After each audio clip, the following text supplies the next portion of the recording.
Hey guys, welcome back to another episode of Shoeless Ray Outdoors, and today we're going to be going over all the gear that I keep in my boat 24/7 that is not tackle, fly, rod, or reel related.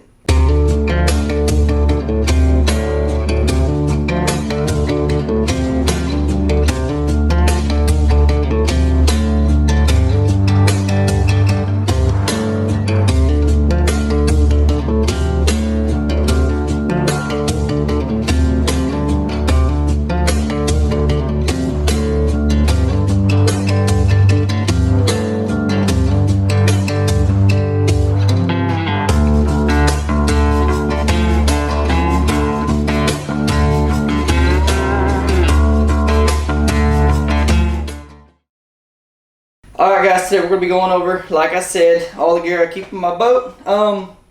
Safety gear, light gear, anchor, just everything that I keep in here that's not tackle or fishing rod related.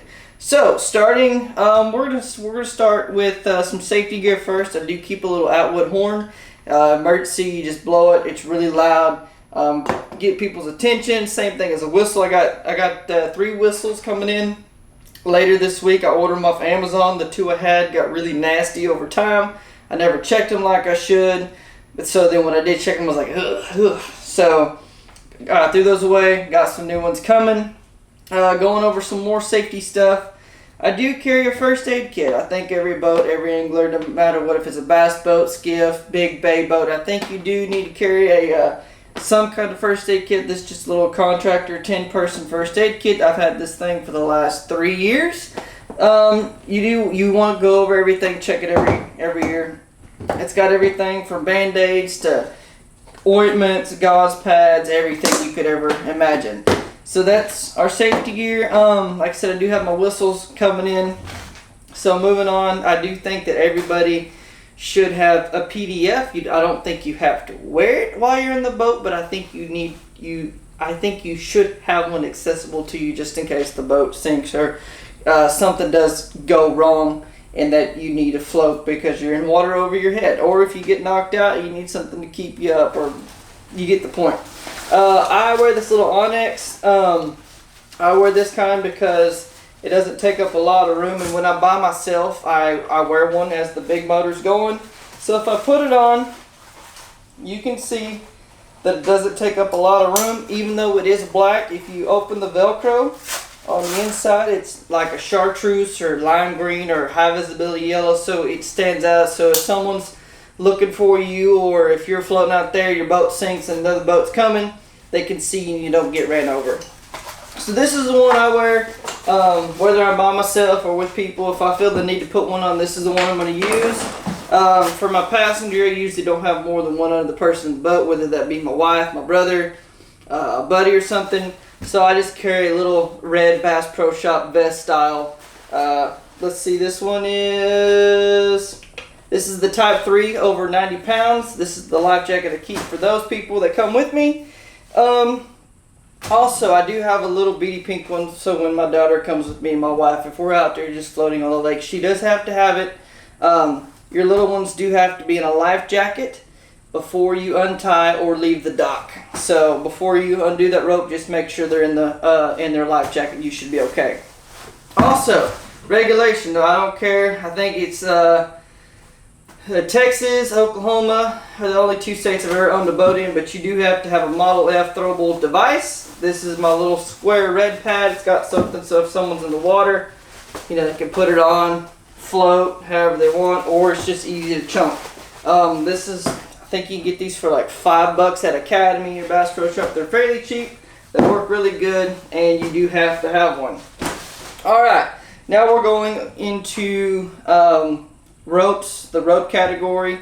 I do have 3 different types. I do have my docking line. This is my docking line. I think it's only like maybe 8, 9, 10 feet somewhere in there, if that. I got a clip on one end, and this one's already made into a loop. A lot of guys say your docking line has to be as long as your boat, blah, blah, blah, blah, blah. I found a simple way to do it, and that's the way I've always done it, and that's the way I always will do it. It's worked so far. I don't see the need to have, the line going off the back cleat, line going off the front cleat, both tied to a dock. I mean, if it's that windy, I'm just not going to go. One, because this boat's 15 foot. Two, I'm just not going to risk bearing a wave, sinking, or I don't want to beat my boat up. If my boat's going to beat up against a dock before I can even go fishing, I'm just not going to go unless I paid money to fish a tournament, and then I will evaluate and see how much the money I spent is really worth. So, like I said, I usually just clip this. I use this to unload, dock, your little ring on the front that you put your winch to. I usually clip this on there, so when I push the boat off, I have this loop tight. So when it goes off the trailer, I got a hold of it. I climb in the boat. When I go over to the dock, there's the cleats on there. A lot of times, I ain't even gonna lie, I will either feed this through and just secure it where you got this whole thing, the boat kind of sits off, or I'll feed it like actual through the middle part and just clip it. Everyone's like, okay, that's a little weird, but it's super quick. When you're ready to go, you just literally disconnect it and it pulls right on out. You don't have to sit there and unwind it. So like I said, it might be a little different than what most people do, but it is easier and it works for me. Going on to my next, I guess you could, this is rope and safety. This is a 75 foot. It's super, this is actually anchor line, but I didn't really need 100 foot of anchor line, so I cut this down to 75 feet, and it can be used to tow like another skiff. Obviously, you're not going to hook this up to a 32 foot bay boat and tow with this thing, but if I'm getting towed, this is plenty. If I gotta tow another Poland skiff, this is gonna work just fine. So that is my 75 foot rope that I have. I mean, I could use it for anchor rope, tow, whatever. Going on other gear I do carry, that this is miscellaneous. These are my cooler tie downs. Freaking love them. When I'm riding, if it's a rougher day, or if I'm driving down the interstate to the boat ramp, all the bouncing on the interstate kind of rattles everything in the boat. So I'll feed it through a loop, feed it through here. If I can get it to go through there, feed it through here, cinch it down, and then it's not going anywhere. So I got two of them. I put one on each side of the cooler. I got some for the bucket too. So the bucket and the cooler do stay in place and do not wiggle at all. Bison did a really good job making those and designing those. Hats off to them. Freaking love them. I don't know what I would do without them. Another thing I carry with me is a headlamp. Yes, you may have lights built into your boat, which I don't have those yet, but most of you probably do. You'll probably have the gunnel lights. I don't, so this is what I use. It's also easier in the mornings. If you're out there trying to tie stuff, you need just to look straight down. You put your headlamp on, tie your fly, tie your leader line, whatever you need. This is just really good, really handy to have. I think this one was like 20 bucks at Bass Pro Shops. Just a little black diamond. I use this for duck hunting as well, and this is actually like a really good investment. This is like high up on my list. I don't know if I could live without one of these in a boat, whether that be a bass boat, skiff, whatever. I carry some UPF or whatever it's called, fishing gloves. I rarely wear these, but if it gets really hot or if we catch a fish, I'm like, I'm going to put these on. I do carry extra buffs, especially right now during COVID time. If I have a buddy come with me, or my brother or somebody comes with me, and we decide to go into a place that requires masks, I have one of these. Or if we're out there and it's super hot and he doesn't want to get his neck sunburned, hey, here you go, keep it. I don't want it back. These are cheap.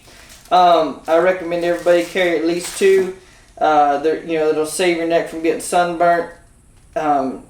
When you got to go into a restaurant or a gas station that requires them, you have them. Other thing I do carry is I carry this little bag. This actually came with my boat when I bought it. This actually was a Suzuki product, or that's what this came with my Suzuki motor. So it just has a little pliers. It's got a little screwdriver, a little Allen key, just a little toolkit. It's really handy. Haven't had to use it yet. Hopefully I'll never have to use it, but I do have it just in case. I do have my old, like before I got my numbers on the side of the boat, my temporary boat numbers. I still have that in there. For what reasons why, I have no idea. I just hadn't had time to clean it out. So that's that. Speaking of other tools, I do carry a multi-tool. This is a Leatherman Skele-Tool. It's got pliers, obviously, a knife. It's actually really sharp. Really, this is from the Leathermans I used to have as a kid to this one. This is really high quality. It's got a little clip. It's got a beer bottle opener, which is really handy out there in the water. Most of the time we like to drink beer out of cans while we're on the water because you can press them down when you throw them away. They're rather small. It has a screwdriver, and what's cool is you can remove the tip and you can put, Phillips or a flathead in there, and it's super, super handy. I cannot recommend this enough. This is probably like the second thing on the list. I can't live with that. The headlamp's probably number one. This is number two, because if you can't see, can't tie anything, you can't get ready. Even though I think you should get ready the night before, I think everyone does it. You get to the boat ramp last second, I forgot to do that. So there you go. I have a spare boat plug. You know what they say? If you have one, you've got none. If you've got two, you've got enough. So I always carry a spare boat plug. This one only requires one plug as you're running. I usually put it on the outside. Some guys run on the inside. But this spare boat plug, you can, this is always good to have. I think even if you lose one and you're down to one, you should be okay. But then on your way to the boat ramp, depending on how late or how early you like to get there, just swing by, grab them. They're super, super cheap at Academy. I do carry wading boots. I know I'm shoeless ray or whatever, but with stingrays and all kinds of other critters in the water that can hurt you, there's if the bottom is sand, I usually will go barefooted because you really don't sink. But if I know you're going to sink and I don't want to cut my foot on something or possibly get stung by or kick a stingray, I will put on some wading boots just as a precaution. Like I said, I don't always wear these, but if there's mud, I will put them on because I don't want to sink and step on something that's going to hurt really, really bad. I do carry 2 extra bungee cords, the 2 little bitty ones. These are kind of handy. If you got to strap something down across the cooler, you can do that. If you're going to do that, you'll have to put them both together to hold it down. Or if I want to hold my bucket lid down, I can usually run it across.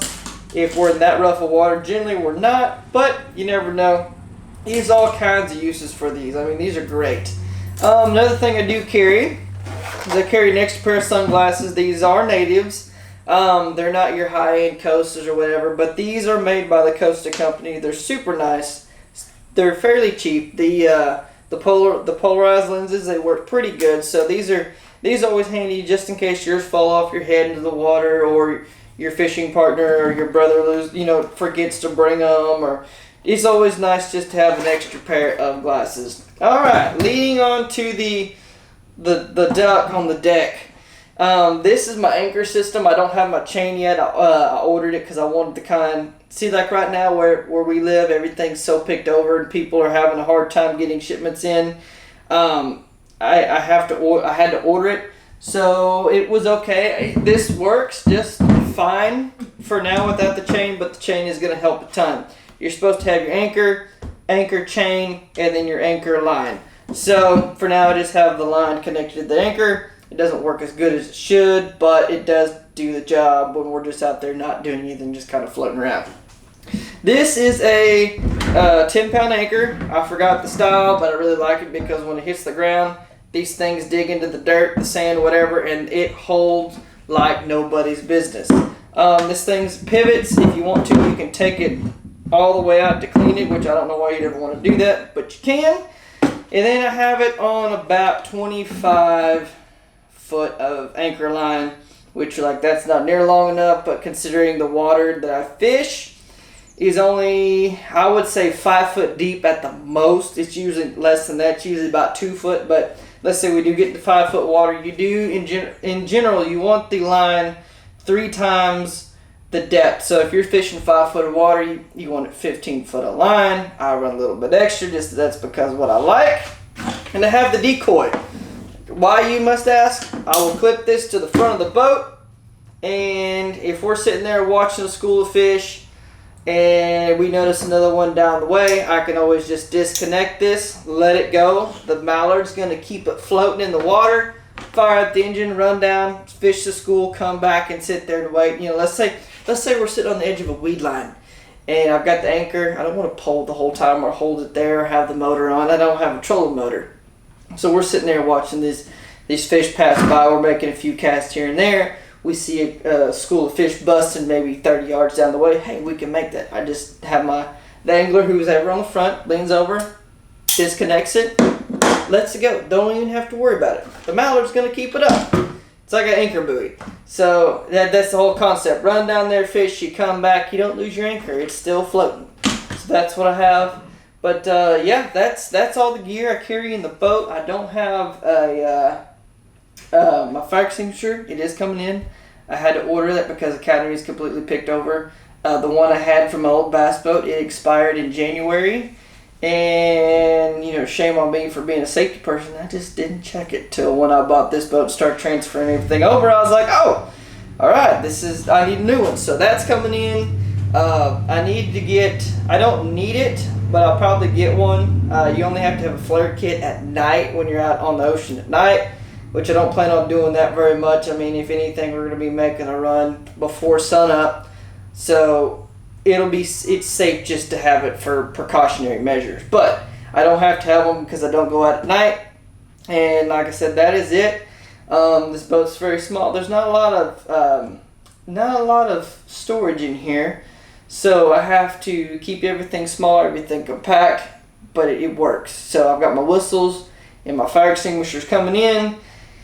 And that's it, guys. That's all I've got. It was great seeing you guys on this fine Wednesday. That's when this video drops. This weekend, Saturday, me and my brother will be down in Port O'Connor fishing. And then Sunday, me and the wife are either going to be back in Port O'Connor or we're going to be in Galveston. I don't know which one. If Port O'Connor is good, I'll take my wife down there. If it's bad, then we'll go to Galveston and try to figure out something there. But thanks again, guys, for watching. We will see you in the next episode of Shoeless Outdoors. Deuces.